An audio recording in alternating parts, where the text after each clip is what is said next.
Kaixo ikasleok, gaur ikusiko dugu nola ateratzen den biderkagai edo faktore komuna polinomio batetik.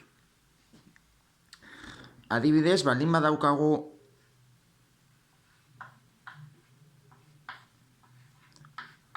horrelako polinomio bat,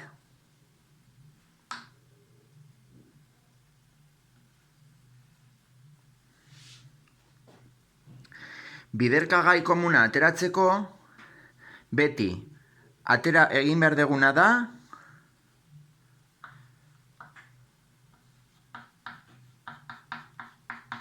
zatitzaile komun handiena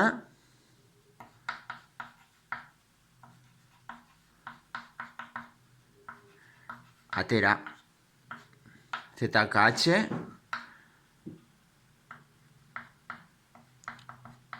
zenbakien artean. Zenbaki guztien eta azpimarratu guztien artean.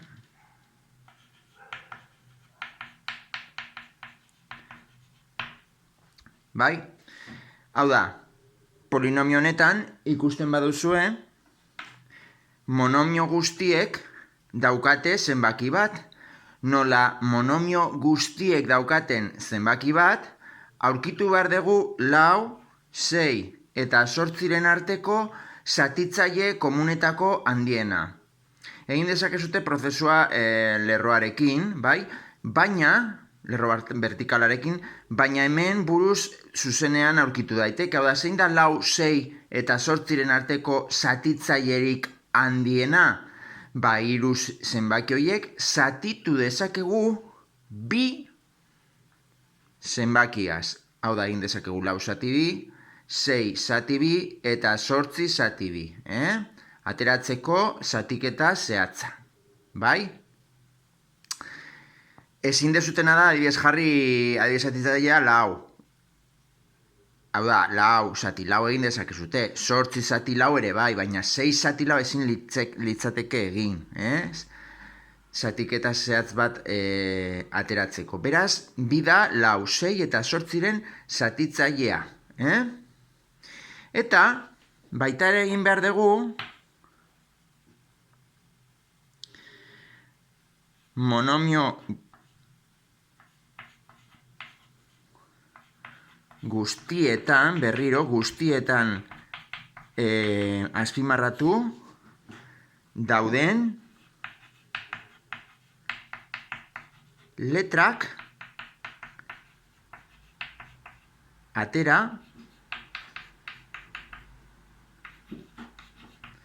berretzailerik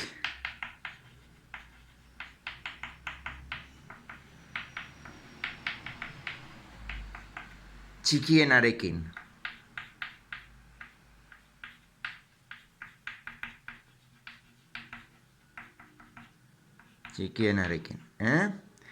Berretzaileri txikiena. Azpimarratu ere, txikiena. Monomio guztietan dauden letrak atera, bai? Berretzaile txikienarekin. Hau da, polinomio honetan ikusten badugu lehenengo monomioak isa dauka, bigarrenak ere bai, baina hirugarrenak ez dauka, beraz ja ezin dugu isa izki atera, biderkagai komun bezala. Orduan, polinomio geratzen da monomio, edo kasu honetan da zenbaki bakarra, baina monomio eta polinomio baten arteko biderketa moduan, bai? Orduan, polinomio honetan nola geratuko da? Ba, egin behar dezutena da, orain beti da, monomioa zati atera dezuten biderkagai komuna. Hau da, 4 isa berriru zati 2, da 2 isa berriru. 6 isa berbi zati 2, izango da 3 isa berbi. Eta ezaztu jartza ere zeinua, polinomio bat delako. Azkenik 8 zati 2 izango da 4, edo plus 4. Bai, orduan ja, atera dugu hemen, polinomio honetan, biderkagai edo faktore komuna. Bai? Egiten badezute biderketa hau eta honen artean, emango du hau. Bi bider isa berriru da, lau isa berriru. Bi bider iru isa berbi izango da 6 isa berbi. Eta bi bider lau izango da 8. Bai? Beste adibide bat adibidez? Imaginatu daukazutela. 7 isa berlau. Ken 6 isa berriru. Gehi bi isa berbi, ken isa. Bai? Kasu honetan, polinomio honetan, laugarren mailako polinomio honetan, lau monomioek guztiek ez daukate zenbakia, hau da, honek dauka 7, honek -6, honek 2, baina honek ez dauka zenbakia, orduan ja, ezin dugu zatitzaile komunetako handiena egin zenbakien artean, bai? Orduan, bakarrik egin dezakeguna da letrak atera biderkagai komun bezala, zergatik monomio guztiek daukatelako letrak. Orduan, aterako dugu letra, eta esan dugun bezala berretzailerik txikienarekin. Berretzailerik txikiena. Zeinek dauka berretzaile txikiena lau monomioen artean isa izkian? Ba ikusten badugu izango da hau. Beraz, aterako dugu isa. Eta parentesien artean jarriko dugu polinomioa. Beraz, egin behar duguna orain da, zatiketa monomio bakoitza eta biderkagai komunarekin.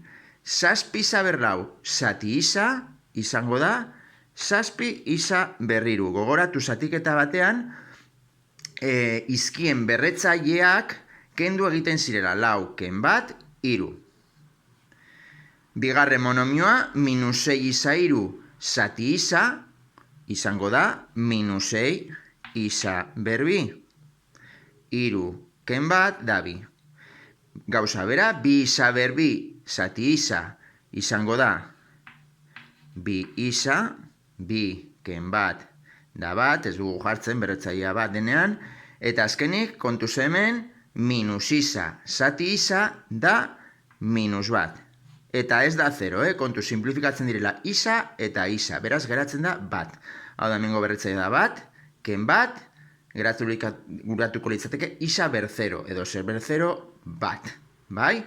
Egiten badezute hau bider hau, emango du 7 isa berlau. Isa bider -6 isa berbi, -6 isa berriru. Isa bider bi isa, 2 isa berbi. Eta isa bider minus isa, isa bider minus bat, emango du minus isa. Bai?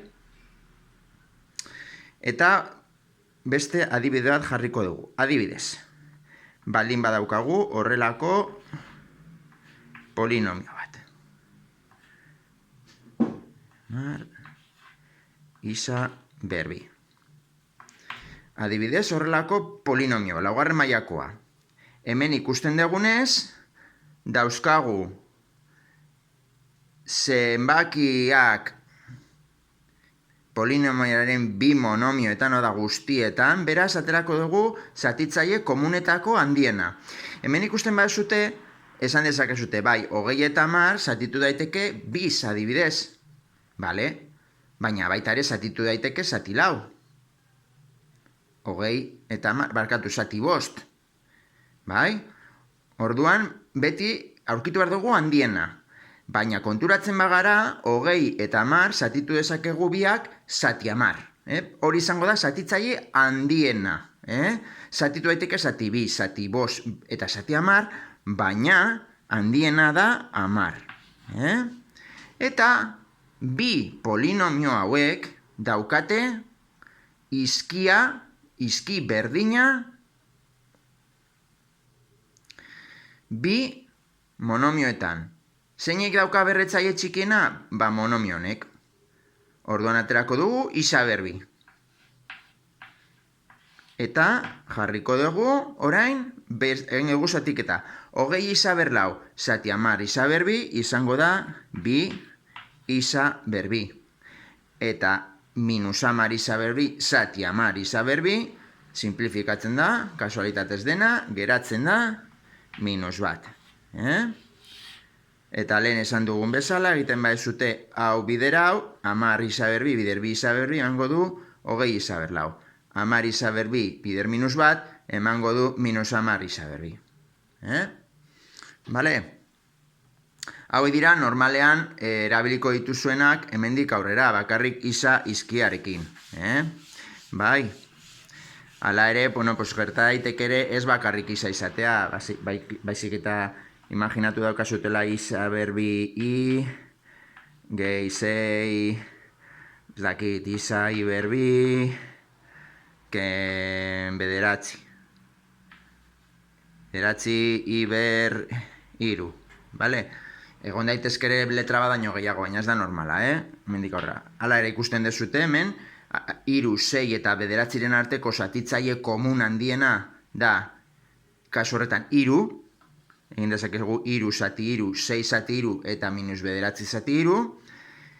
Hemen ikusten baduzute, isa izkia bakarri dago hemen eta hemen, baina azkeneko monomioan ez dago. Orduan, ezin dugu atera isa izkia biderkagai komun bezala. I izkia aldiz bai, hemen daukagu i, hemen i eta hemen i. Aterako dugu i berretzaile txikienarekin. Orduan da, hau, berretzaile txikiena duena. Eta bukatzeko, esan dugun bezala, egin behar dezutena da, zatiketa. Iru izaberbi i, zati iru i, izango da, simplifikatzen dira iru eta i eta i, isa berbi. 6 isa i berbi, zati iru i, 6 zati iru da bi, isa, eta hemen ez dago, orduan geratzen da isa, eta i berbi zati i, berretzaileak kendu, bi ken bat, geratzen da i bat. Eta bukatzeko, -bederatzi zati iru da -iru, eta i berriru zati i, iru ken bat, berretzaileen artean, i berbi. Eta ikusten dezute geratzen dela monomio bat eta polinomio baten arteko biderketa. Eta egiten badezute biderketa hau bidera hau, ematen du iru i bider isa berbi, iru isa berbi i, iru i bider bi isa i, pues 6 isa i berbi, eta iru i bider -iru i berbi, -bederatzi i berriru. Bai? Beti saiatu ere jartzen polinomioan ordenean letrak, isa eta i. Bueno, hau da, jakin behar dezutena, biderkagai edo faktore komuna nola ateratzen denari buruz.